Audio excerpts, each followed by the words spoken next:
Alors donc, étant donné notre espace vectoriel de Hilbert E, on peut construire des bases sur cet espace vectoriel et faire donc représenter les vecteurs et faire les calculs qu'on veut.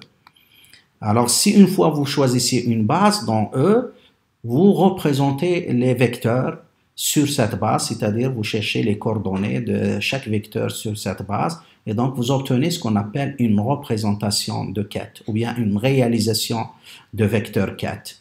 Donc voilà pour une base discrète par exemple. Si vous prenez une base discrète, donc c'est-à-dire que on peut dénombrer la base donc avec un indice i qui est en entier et sur cette base vous pouvez écrire tout vecteur de façon unique sur cette forme sommation i, ci, ei, donc ce qui veut dire c1, e1 plus c2, e2, ainsi de suite. C'est la dimension, il est fini, vous allez vous arrêter à un certain niveau n. Et ces ci sont les coordonnées ou bien les composantes de vecteur psi sur la base EI. Et donc les CI constituent la représentation de vecteurs psi sur la base EI. Si vous changez la base, ces composantes ou bien ces coordonnées vont changer. Alors si la base elle est orthonormée, dans ce cas-là, vous avez le produit scalaire entre deux vecteurs de base, E et EG, c'est le symbole de Kronecker, delta EG que vous connaissez, égal à 1, si I égale à G, 0, c'est I différent de G. Alors maintenant, vous pouvez, une fois que vous avez la base, vous pouvez calculer les composantes de chaque vecteur sur cette base-là. Il suffit donc, si vous voulez, donc on utilise le langage de l'analyse vectorielle, projeter votre vecteur sur les axes ou bien sur les vecteurs de les directions. Chaque vecteur de base constitue un axe de l'espace vectoriel ou bien une direction de l'espace vectoriel, une dimension de l'espace vectoriel. Et donc, il suffit de faire la projection de ce vecteur sur les différents axes. Et cette projection dans l'analyse vectorielle, c'est le produit scalaire de ces vecteurs avec ces vecteurs de base avec le vecteur concerné. Donc ici, je vais exprimer ça sous cette forme-là. EI, psi, le produit scalaire de E et le bras EI avec psi est égal à CI. D'accord? Toujours, je mets le vecteur de base à gauche et le vecteur psi à droite. Donc, ça donne CI. Et c'est facile à faire. Donc, il suffit de mettre ici le bras EG, par exemple, parce que vous avez ici le I. Donc, mettez ici EG. Donc, vous aurez, parce que donc vous pouvez faire passer, nous avons dit que le bras, c'est une fonctionnelle, donc linéaire. Donc, si vous mettez le EG ici à droite, c'est comme si vous avez fait l'action de ce bras sur une combinaison linéaire de EI. Donc, vous pouvez faire sortir les sommations des CI à l'extérieur. Si vous sortez la sommation de CI, vous aurez sommation de CI, EI, EG, ici le bras EG avec EI. Et le bras EG avec EI, c'est delta EG. Puisque vous avez une sommation sur I, vous aurez donc tous les IG 0, sauf que quand I est égal à G, et donc vous aurez CG. Donc vous aurez EG psi, c'est CG, ou bien EI psi est égal à CI. Alors de là, on peut aussi écrire la relation de fermeture que nous avons discuté dans la section précédente. Donc la relation de fermeture, rappelez-vous, c'est une relation très très importante parce que c'est à partir de cette relation qu'on peut décider est-ce que nous avons une base ou non.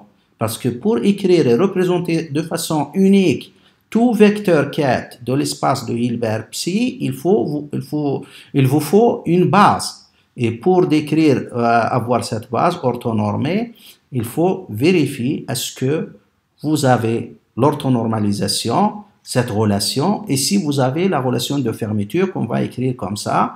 Donc, c'est facile à démontrer, il suffit, comme j'ai dit, d'écrire un vecteur psi sous cette forme, supposons que ça c'est une base. Alors, donc, vous pouvez remplacer les CI par leur expression EI psi, comme ici. Donc là, et là c'est un nombre, n'oubliez pas que ça c'est un nombre complexe. Donc un nombre complexe, je peux le mettre là où je veux, à part que les quêtes et les braques auxquels il faut faire attention. Donc ça c'est un nombre, je peux le déplacer ici à droite de quête EI. Donc si je le déplace ici, donc le psi va être à droite et le EI sera comme ça. Donc je peux donc cette barre unique là, je peux la séparer en deux et mettre, parce que nous avons ce qu'on appelle l'associativité ici. Donc, l'associativité qu'on utilise, donc je peux mettre les parenthèses à ce niveau-là, comme vous voyez ici, parce que j'ai séparé cette barre ici en deux et j'ai mis les parenthèses pour assembler ce terme-là. Et si vous observez ici, vous allez voir que vous avez ici psi, vous avez ici psi. Et ça, c'est comme si vous avez un opérateur qui agit sur psi qui vous donne psi. Le seul opérateur qui vous donne, pour psi quelconque, bien sûr, je parle de psi quelconque, quel que soit psi, quel que soit le cas psi, vous agissez sur psi, vous avez le psi, cet opérateur n'est autre que l'opérateur identité. Et donc, si vous avez ici, sous cette forme-là, et vous voyez ici la première fois qu'on va écrire enquête à gauche d'un bras. Et quand j'écris enquête à gauche d'un bras, il s'agit d'un opérateur. Donc, dorénavant, il faut fixer ça, il faut distinguer si vous avez un bras à gauche d'enquête, comme ça, c'est un nombre. Si vous avez un quête à gauche d'un bras, l'inverse de ça, eh bien ça c'est un opérateur. Et ça aussi, une des puissances de calcul, de formalisme de Dirac. Et cette écriture a été donc inventée par Dirac, qui fait un désavantage, donc comme j'ai dit, de cette formulation. Et voilà, donc qu'on ne peut pas écrire avec les vecteurs avec flèche. Donc si vous regardez le calcul vectoriel usuel que vous connaissez, eh bien cette relation, vous ne pouvez pas l'écrire. Il n'y a aucune façon, mais là, vous voyez, avec les quêtes et les bras, on a pu construire aussi des opérateurs. Et c'est très très important par la suite. Alors, on peut aussi parler de base continue, la même chose que j'ai fait pour la base discrète. Vous avez une base avec alpha ici, c'est un nombre réel ou bien une famille de nombres réels, une base de E. Si vous avez donc tout quête qui s'écrit de façon unique sur cette base avec les coefficients, bien les coordonnées, quand nous avons donc C alpha ici, au lieu de la sommation discrète, vous avez l'intégrale. Et si donc cette base elle est orthonormée, si vous avez donc W alpha prime est égal à la fonction de Dirac delta alpha moins alpha prime. Alors, remarquez ici, observez que si alpha est égal à alpha prime, delta alpha égal à alpha prime, c'est l'infini. Il est infini, donc ces vecteurs quêtes ne sont pas normalisables. Donc, ils n'appartiennent pas à l'espace de Hilbert E. Donc, mais tous les vecteurs quêtes, et c'est ça leur avantage, pourquoi on les utilise, parce que tout vecteur quête de l'espace de Hilbert va s'écrire de façon unique sur cette base de continu qui n'est pas en fait formée des quêtes de l'espace de Hilbert E.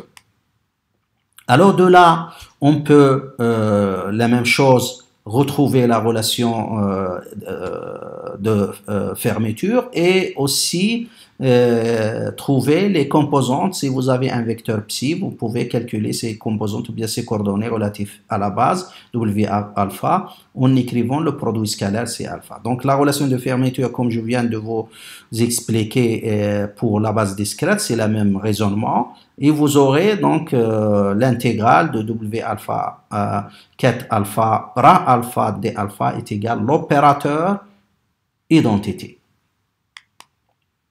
Alors là voilà, donc vous avez une base et comme j'ai dit, donc le but de construire les bases sur l'espace vectoriel, c'est de représenter les quêtes et les bras et développer les calculs et arriver donc à des grandeurs, à des nombres réels qui représentent les grandeurs physiques mesurables. Donc par exemple pour les vecteurs quêtes, on peut représenter sur la base discrète. Donc nous avons écrit comme ça les vecteurs quêtes, on peut les écrire aussi comme ça. Donc avec un vecteur unicolone, ces composantes ou bien ces coordonnées, on va aller, une fois on a la base, il faut d'abord définir la base qui est donnée au départ. Et donc tous les vecteurs sur cette base, on peut les écrire comme des vecteurs unicolones. Et d'ailleurs, comme vous avez l'habitude de le faire dans la mécanique, dans l'espace vectoriel R3. Donc une fois vous choisissez la base, par exemple IJK, euclidienne, vous écrivez les vecteurs comme des unicolonnes x, y, z. Ou bien vous écrivez le vecteur OM est égal à xi plus yg plus zk. Ou bien xy, vecteur unicolonne. C'est la même chose ici. Mais ici, les bras, pour écrire les bras sur cette base, vous avez le bras, mais c'est un vecteur uniligne avec une ligne, mais les CI ici, donc le bras qui correspond à psi, les coordonnées sont les conjugués complexes des CI. Au niveau de la base continue, la même chose. Donc vous pouvez écrire les vecteurs comme étant des vecteurs unicolonnes, mais cette fois-ci, les composantes ou bien les coordonnées forment une droite continue, au lieu d'avoir des points discrets sur la colonne.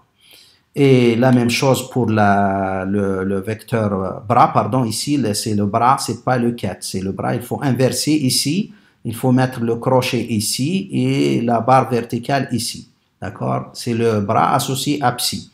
Donc, c'est une droite un vecteur uniligne, mais les composantes sont les conjugués complexes de vecteur 4, pardon, ici unicolone. Alors là, on peut aussi donc calculer le produit scalaire, le produit soit dans la base continue, soit dans la base discrète, en termes des coordonnées. Et on peut calculer aussi l'action des opérateurs sur ces vecteurs, on va le voir. Donc par exemple, pour la base discrète, si vous avez deux vecteurs exprimés sur la même base, EI, avec les coordonnées CI et BI, eh bien le produit scalaire, vous allez voir, si vous faites le calcul direct, en